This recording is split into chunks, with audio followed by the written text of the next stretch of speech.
ازيكم يا حبايب قلبي؟ عاملين ايه؟ يا رب تكونوا بخير. معانا غدا النهارده كده كشري العادي بتاع المصريين كلها.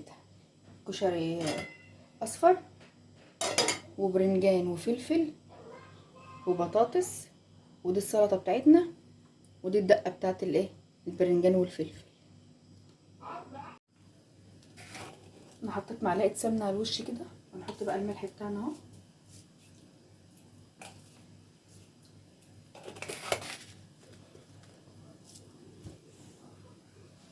طبعا مولعين على النار، نغطي بقى.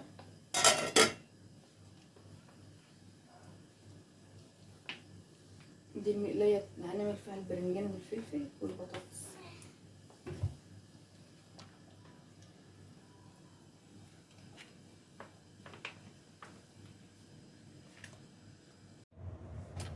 ده بقى غدانا النهارده، بطاطس مقليه وبرنجان وفلفل. شفتوا الكشري العدسي بتاعنا الاصفر الحلو ده اهو. لسه بقى اعمل بقى السلطه ونتغدى بقى، تعالوا اتغدوا معانا. كده خلصنا طبخنا اهوت، وده بقى غدانا النهارده. هنتغدى بقى، وبألف هنا على قلبنا وقلبكم.